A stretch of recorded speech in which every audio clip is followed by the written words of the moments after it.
Pour parler du château de Maintenon et de Madame de Maintenon, je suis avec Karine Ganchet. Bonjour Karine. Bonjour.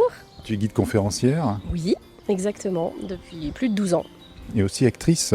Et oui, mais en même temps, je suis pas sûre que ce soit si éloigné l'un de l'autre en fait. Quand on est guide, en général, on essaye de théâtraliser un peu les choses et de rendre l'histoire beaucoup plus vivante. Ce jardin, il a toujours existé? Alors non, il n'a pas toujours existé. Il va être créé justement à l'époque où Madame de Maintenon est propriétaire de ce château. Elle va bénéficier du travail d'André Le Nôtre, qui vient ici à la demande de Louis XIV pour réaliser ses jardins. Mais il va disparaître avec le temps parce qu'au XIXe siècle, on préfère les jardins à l'anglaise. Finalement, le jardin qu'on a sous les yeux aujourd'hui, il va renaître en 2013, qui était l'année Le Nôtre. On commémorait la naissance d'André Le Nôtre.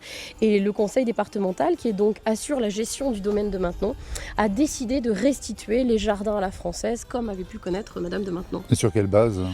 Alors, il a fallu faire beaucoup de recherches parce que, comme je vous l'ai dit, on ne savait pas exactement à quoi ça pouvait ressembler. Alors, les recherches nous ont menés à la Bibliothèque nationale, dans le fonds Robert de Cotte, qui date de 1688, dans lequel on a trouvé un plan de jardin dessiné par Le Nôtre qui concerne le château de Maintenon. Et le jardin qu'on a sous les yeux aujourd'hui, c'est le résultat du travail d'une équipe de 15 jardiniers à temps plein pendant 9 mois. Un très gros travail. Un énorme travail. Et puis on a voulu être au plus près du cartulaire de Le Nôtre. Il avait établi les règles très précises pour construire un jardin à la française. Et on a voulu respecter ces règles.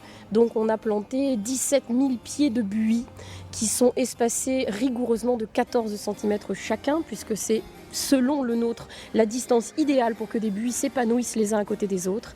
Et puis on a replanté des ifs taillés en cône et en boule, les fameuses taupières qui sont des ifs également, mais avec plusieurs formes géométriques dans le même arbuste. Entre chacune des taupières, des rosiers tiges très odorants qui sont des rosiers Le Nôtre. Et puis nous avons 2 floraisons par an. Une première au mois d'avril qui consiste à remplir nos parterres de myosotis et de 14 000 bulbes de tulipes. Voilà. Et puis la seconde floraison qui va durer une bonne partie de l'année, de mai jusqu'à la Toussaint à peu près, qui est composée de sauges sauvages bleus et d'impatience de Nouvelle-Guinée.